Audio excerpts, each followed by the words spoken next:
Next important topic in heart failure, that is Cardiorenal Syndrome, a recently introduced term, and this topic is going to be enlightened by our cardiologist, Dr. Sivakumar Rathnavel from Madurai. He is a senior consultant and intervention cardiologist at Meenakshi Mission Hospital and Research Center, Madurai.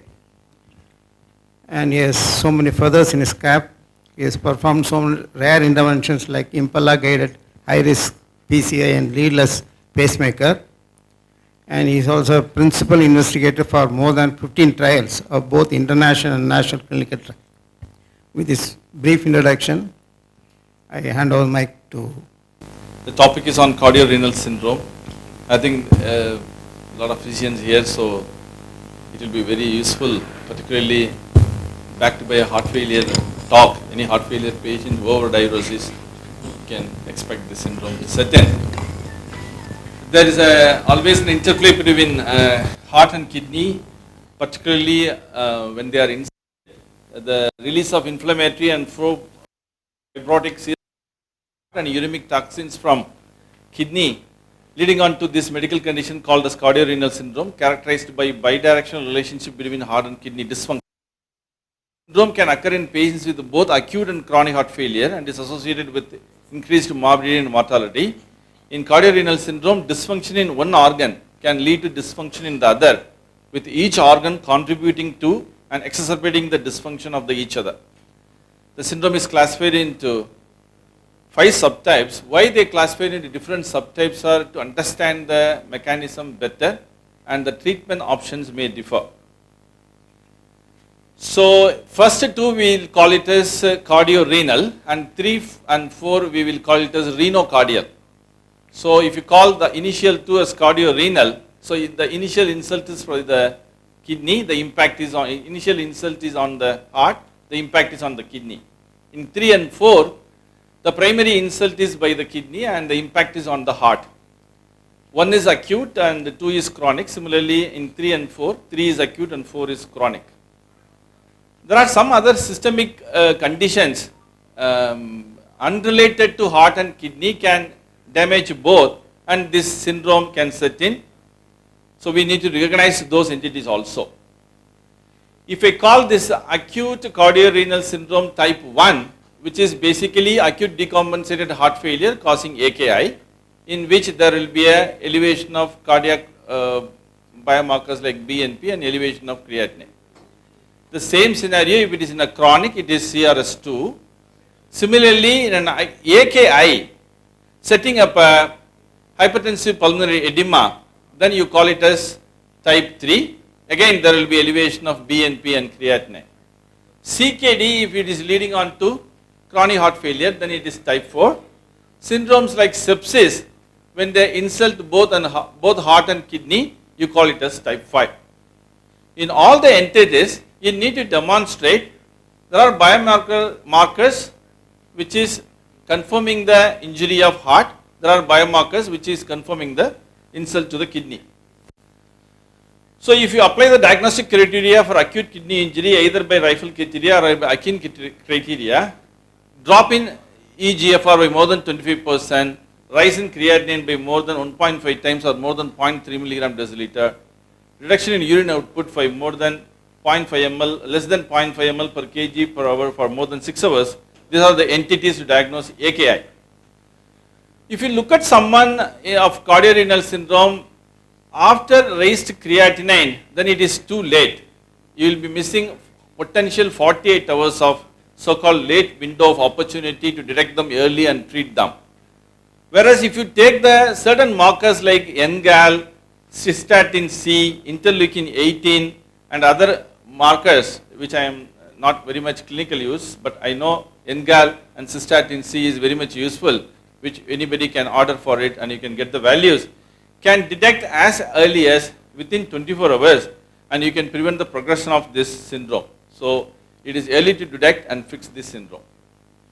So to apply the diagnostic criteria for CKD, I think we all know based on eGFR, if it is more than 90, stage 1 and 60 to 90, stage 2, between 30 to 63 and between 15 to 30 it is stage 4, and less than 15 is stage 5. So we need to know which stage of kidney disease you are dealing with, so that the impact on the heart will be directly proportional to the insult of the kidney, so that you can gear up your treatment strategies as per the stage of disease. So the manifestation of the heart disease, whether it is a primary target insulting the kidney or primary organ at dispute is kidney and impact on heart, it will be presenting as either acute coronary syndrome in the form of ST elevation MI, non-ST elevation MI, or new onset LBB, or elevation of biomarkers. Here is the point. Routinely we diagnose chest pain syndrome by troponin, but in patients who are having simultaneous insult of kidney also, then troponin will have a false elevation. So better to depend them on CPK rather than total CPK rather than, or CPK MB rather than troponin. And of course, NT-proBNP and echocardiogram, whether it's a preserved ejection fraction or reduced ejection fraction, EKG changes for arrhythmias, particularly CRS type 3, acute atrial fibrillation, all that if you want to diagnose ECG, and shock syndrome when there is a low blood pressure and clinical syndrome of shock.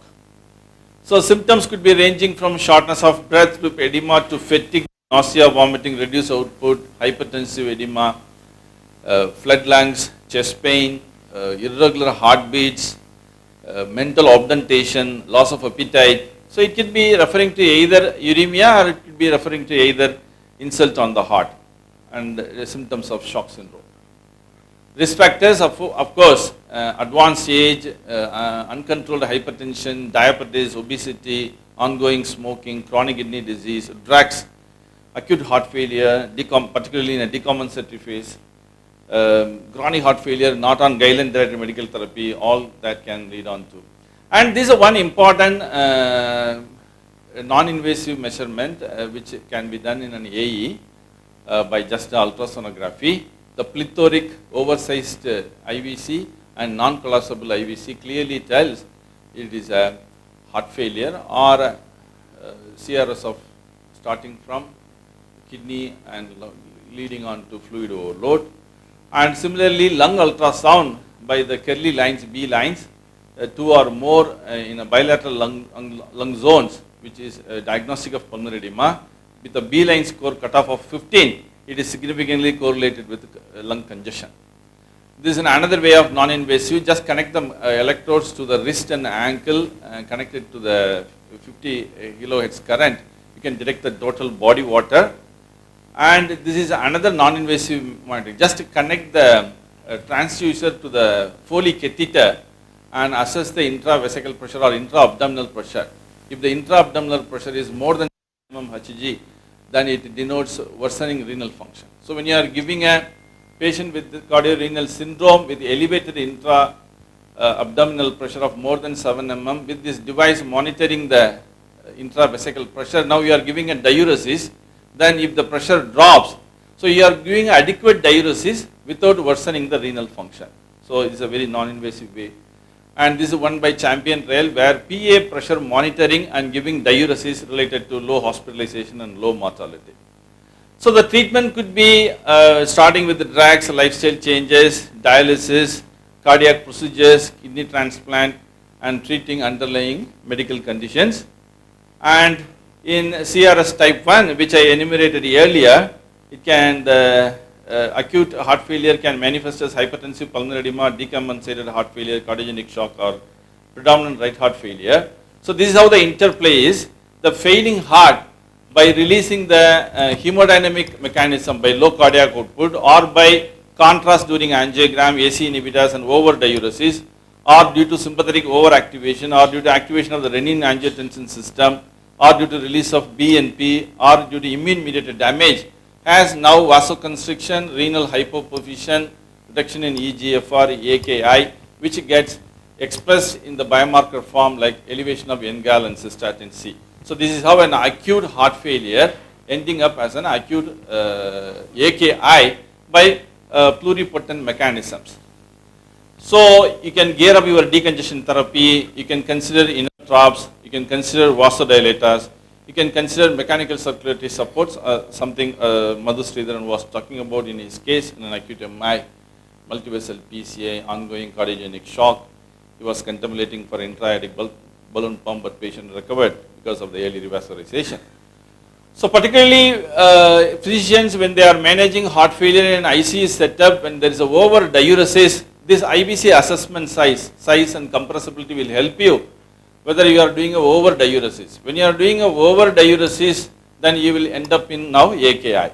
So you need to be very careful with this your diuretic approach. And diuretics, you need to periodically, because the diuretics in the acute decompensated phase, it is really symptom benefit. The mortality benefit, if you look at the guideline directed medical therapy, there is no more diuretics comes in the heart failure. So if you keeping on extending the diuresis at a higher dose and a long period, then you are increasing the mortality. So you can have a diuretic challenge test. There was a discussion versus diuretics bolus versus infusion. I will come up to that. And you need to recognize diuretic resistance and when will you reduce the dose of diuretics and when to complete the therapy of, once you diagnose, make a acute decompensation, now IV diuretic started, now you need to know when to stop and recognition of hyponatremia and managing. Let me quickly take you through this. I think everybody will be practicing this.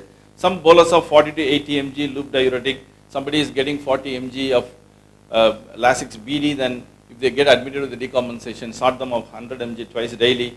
Initially bang on with the high diuresis, get the fluid, total body, unwanted body out of water out of the body. Then in spite of initial those diuretic challenge, if the urine output continues to be less than 200 ml and spot sodium is less than 50 millimoles, then it is the right time to call your nephrologist and asking for an early renal replacement therapy rather than still continuing putting trust on diuretics. So you give an initial bolus, increase the dose, double the dose. Maybe you can consider bumetanide or metalazone.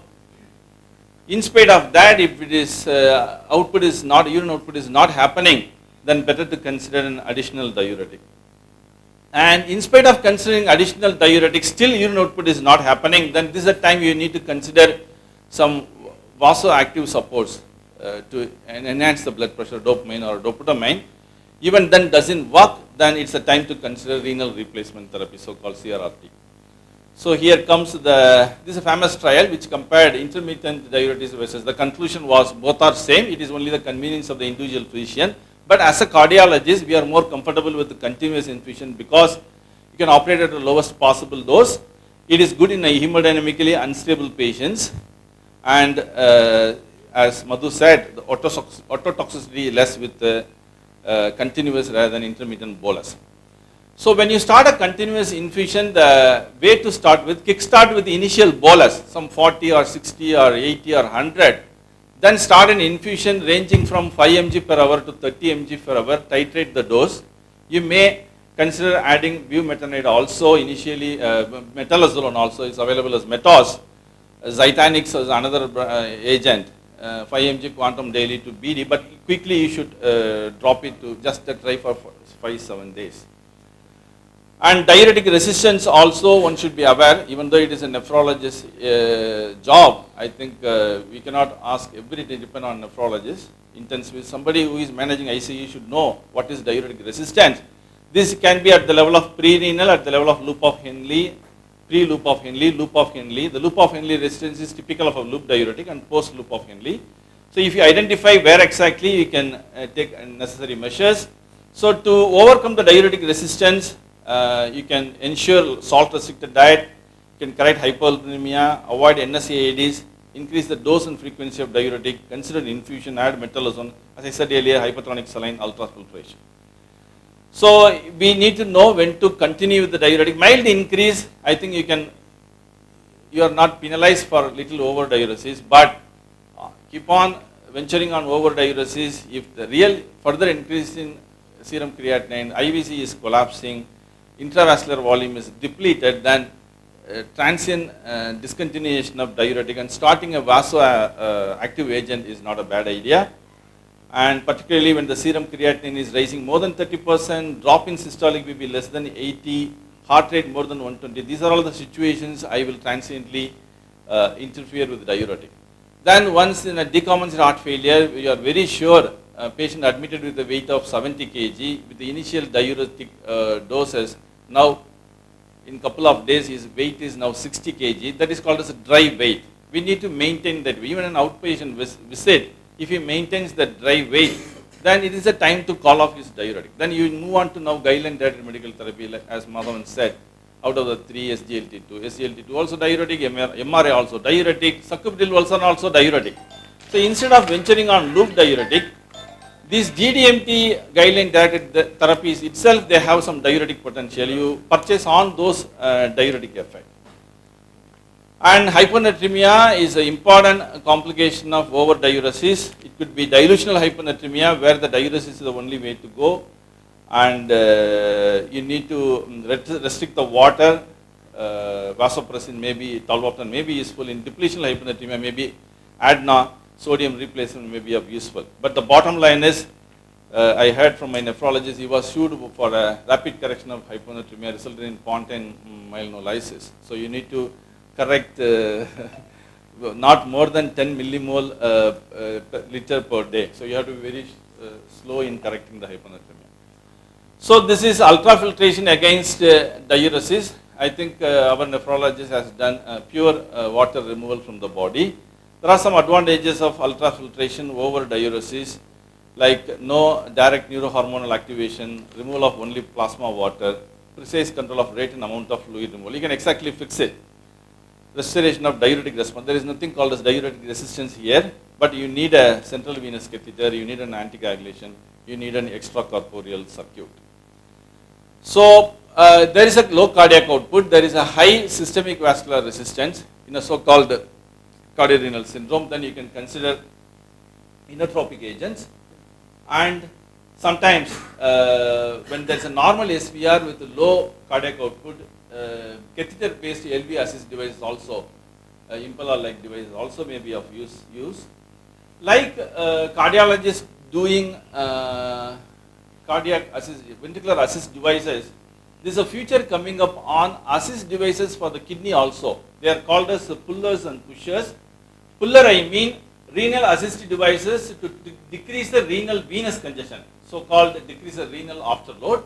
And pushers, I mean renal assist devices to increase the renal arterial perfusion. So somehow you maintain the renal perfusion on the better side and reduce the renal venous congestion. By these renal assist devices, which are all ongoing trials, one can fix this syndrome depending on whether the preload is trouble or afterload are trouble. Various trials are going on. These are all the various devices. For the want of time, I didn't go. Let me take through some clinical case scenarios. 60-year-old male, QRBBMI. This should be a typical prototype case for any intensivist managing the ICU. Kilic class 4 cardiogenic shock, EF35, underwent primary PTCA, contrast exposed, oliguria, elevated renal parameters. How will you approach now? So I will continue the inotropes and fluids, aminophylline infusion because of the AKI, low dose dopamine infusion to maintain the cardiac output, N-acetyl cysteine to further not to whatever the questionable benefit, but it then doesn't harm. So this will be my approach. So coming back to the cardiorenal syndrome type 2, which is a chronic form of type 1, we know that it is because of the low cardiac output, activation of renin-angiotensin system and diuretic induced hypovolemia. So diuretics in volume expanded state, I will consider it because it is a chronic form. The kidney is used to that milieu. So you can consider AC inhibitor. If not, AKI is ongoing. ARB is beneficiable because it is not a AKI, it is kind of a CKD, urine output is going on. So if you rightly address the heart failure and if you put the right guideline directed medical therapy for the heart failure, you can still, even though AC and ARB are considered as renal injury prone, but the danger is not as in AKI, and vasodilators may be useful. This is another case 2 scenario, 52-year-old male. Again, these kind of case scenarios anybody can come across. 12-year history of diabetes, hypertension, therapeutic on guideline medical therapy like RNA, MRA and SGLT2 inhibitor for heart failure, multiple admissions for heart failure, renal parameters now started showing up an upward trend. This is a typical type 2 cardiorenal syndrome. Now how will you manage? I will be stopping all that one because the creatinine on the rising trend. If the creatinine on the rising trend, naturally potassium also will try to hit on the higher side. So I will adjust the dose of Vimeda. If he is already on 200 milligram, maybe I will drop down the dose. Maybe SGLT2 inhibitor I may transiently withhold, or I will reduce the dose depending on the volume status of the patient. If the patient is on very resistant hypertension or uncontrolled hypertension, I may even consider second line anti-failure drugs like isolazine, isoadyl hydrolazine combination. I may reduce the diuretic dose because I am already purchasing diuretic effect from SGLT2 and Vimeda. So this is syndrome 3 where the kidney is at the insult, primary organ, damage is on the heart. Let me quickly go through. Let me not go into the mechanism because I will discuss earlier. So you need to basically, specific treatment for acute kidney injury should be, this is a typical case of snake bite where there is acute kidney injury now presenting as a hypertension and pulmonary edema. The impact on the heart is like hypertension and pulmonary edema. So you need to recognize how to manage that hypertensive pulmonary edema. So the AKA hyperkalemia, so hyperkalemia induced insult on the heart, metabolic acidosis, dialysis. So 30-year-old female, snake bite, high blood pressure, pulmonary edema. So anti-snake venom, hyperkalemia correction, early renal replacement therapy, I mean dialysis, antihypertensive. So this is a syndrome 4, typically chronic CKD presenting as a chronic heart failure. This we generally come across this syndrome. Basically nephrologists will be referring these cases to you. There will be a drop in EF, the dialysis related problems. Depending on the stage you involved with CKD, the impact on the heart will be there. And in CKD, nephrologists always say that 50% of the time they die of cardiovascular problem rather than the kidney problem as such. And generally physicians worry to titrate the guideline directed medical therapy in CKD patients because of the so-called rising trend on creatinine. But the data says sticking on to all these 4 pillars of guideline directed medical therapy in a patient of CKD with associated impact on the heart, they are the one going to be benefited more. So don't worry about aspirin and clopidogrel. You can continue them on. AC, ARB, you can still continue them on and make sure your creatinine is not going up. MRA when to stop. Ideal heparin of choice is UFH, but if you are using a LMWH, adjust the dose. And if you look at CRT, ICD, depending on the stage, if you look at the CKD stage 1 and 2 up to 3, there is a strong indication. Ivabradine also strong indication. If you look at beta blocker, MRA, RNA, they all have strong indication. Probably this slide was not covering the SGLT2 inhibitor. Now DOPA kidney trial, Emperor kidney trial, every SGLT2 also inhibitor also will have a strong role to play in cardiorenal syndrome, provided there is no element of acute volume depletion in a frail individual is operating. And this is regarding how one can manage this lifestyle, particularly in a chronic kidney disease, sevelamer, which prevents secondary hyperparathyroidism. This is a typical prototype example of 58-year-old male known CKD now presenting as global hyperkinesia EF40. So basically you need to manage the CKD well, and if you are suspecting a ACS on top of CKD, then angiogram may be warranted. You need to be careful how much you have to expose the. This is a CRS type 5 where a typical example will be a sepsis which is causing now AKI. Following AKI there is an impact on the heart too. So vasopressors, particularly NARD and adrenaline, which is a drug of choice in a septic shock, inotropes, diuretics and intensive renal replacement therapy. A typical case is pneumonia, sepsis and impact on both. So high antibiotics, inotropes, early angiogram and renal. So to conclude, dear friends, in both chronic and acute settings, understanding the interaction between the heart and kidney during dysfunction of either or both organ has important clinical implications. Identifying the factors contributing to diuretic resistance is a key step in optimizing decongestion in cardiorenal syndrome. Providing the best therapy for these patients requires a multidisciplinary approach. We need to have a good intensivist, very good ICU nurse who can recognize, like instead of taking the help of creatinine, take the help of NGAL and cystatin C earlier. Similarly, take the help of NT-proBNP and CPK-MB rather than troponin. Like that little what change of attitude can help you to recognize this syndrome with the critical care due to the depth of knowledge and complexity. So let's not blame others. When there is a teamwork, it is not here to blame each other. Nephrologists will be blaming the cardiologist for overusing diuretics, and cardiologists will be blaming the nephrologist for underusing of diuretics. And finally, the insult is neither to the cardiologist nor to the nephrologist, it is to the patient. So if they work together with a lot of knowledge and recognizing this particular syndrome out of the 5, which syndrome is operating, who is the primary organ at fault, who is on whom the secondary insult. So you need to recognize that is it a cardiorenal syndrome or renocardial syndrome, with a intensivist coming in a right balance between them, and you can manage this so-called cardiorenal syndrome well. Thank you, Ananda. Thank you very much, sir, for your exhaustive and informative lecture.